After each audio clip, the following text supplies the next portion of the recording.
I'm going to continue this on one more video. At least one more. You know me better than that, right?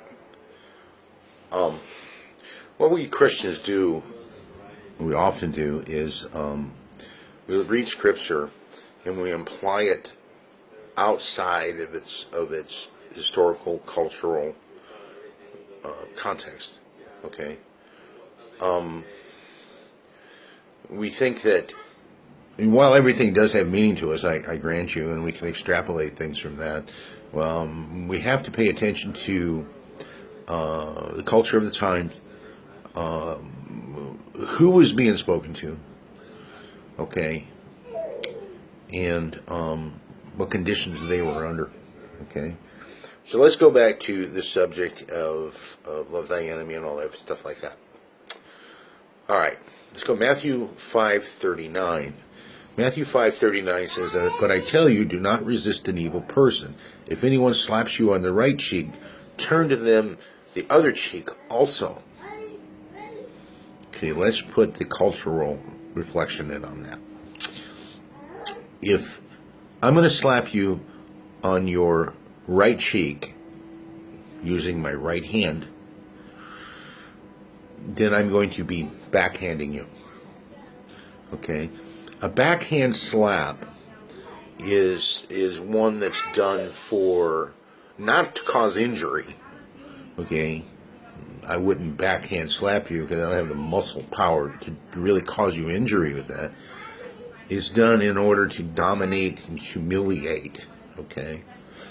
People of that era, and all the way up until recently, I think we've forgotten what honor is, people of that era obtained honor and preserved it, okay, and they would defend it, okay.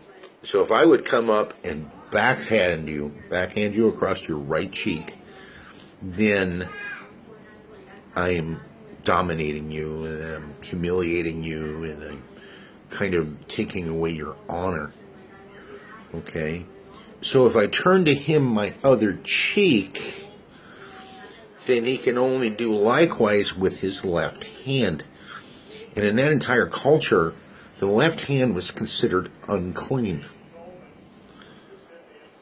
because the left hand is what you dealt with your bodily functions with. So if I would strike you with my left hand in a like manner, then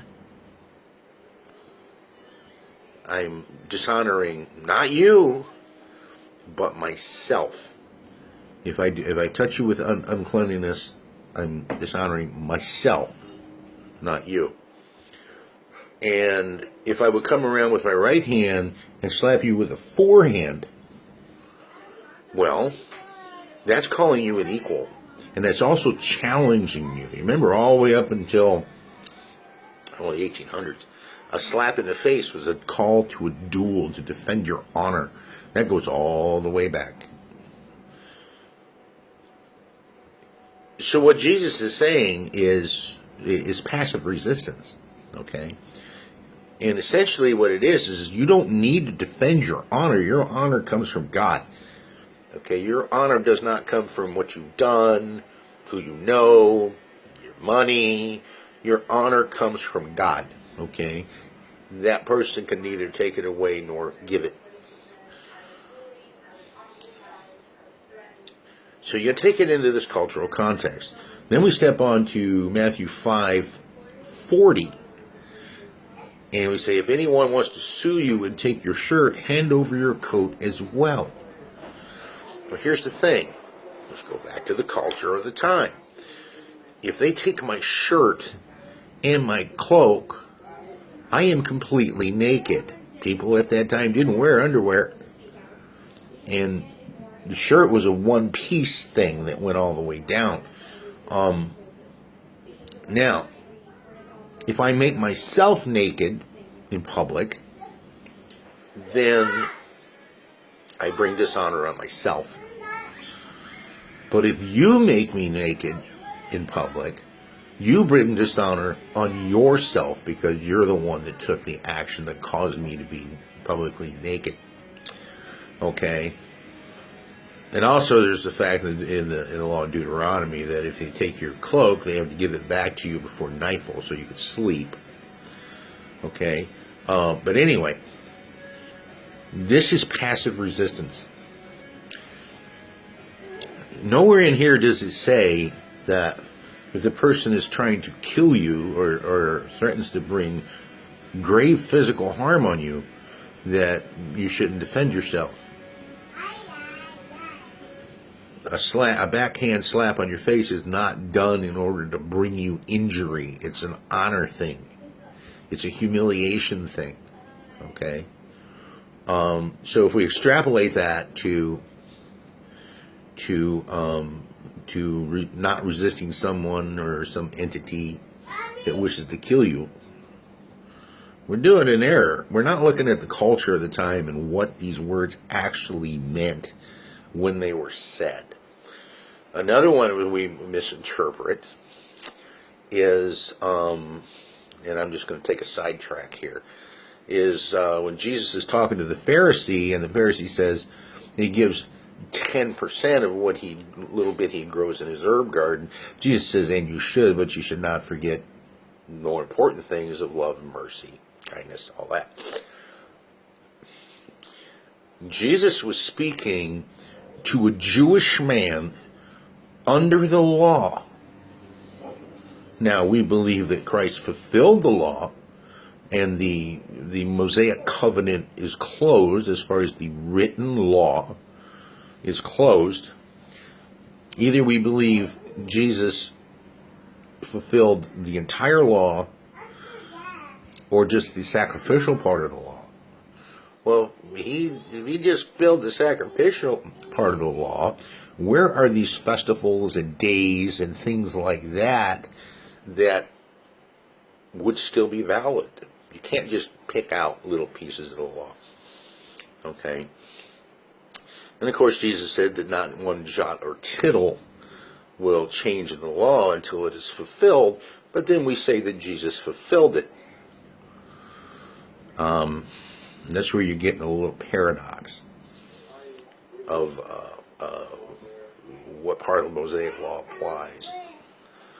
All right? So you got to look at who was being spoken to, who the subject matter was pointed at. We can, of course, extrapolate things from the eyes of God, from what He says to these other people to ourselves, but we can't honestly say that it fully applies. Book of Malachi. Book of Malachi was aimed at Israel directly. Does it apply to a 2017 Christian Gentile? Not fully. Context. The people being addressed has to be taken into account. All right. Otherwise, we're going to have to go back to Mosaic law. If you want to follow Malachi, and if you want to go all the way back and say it's all still valid, you're actually going against what the Apostle Paul said. Apostle Paul said in, I think, Hebrews 8, new priest, new law, the old will fade away. So,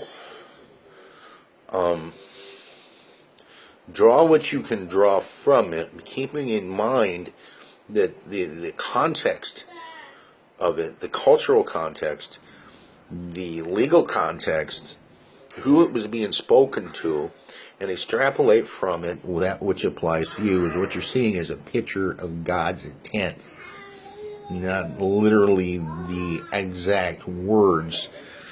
For example, if you go with the exact words of the law, you go to church, the only one wearing underwear is the pastor. Guess what? That's what it says. Okay? We don't do that. I wear my drawers to church. I'm sure you do too. So, keep that in mind when you read Scripture.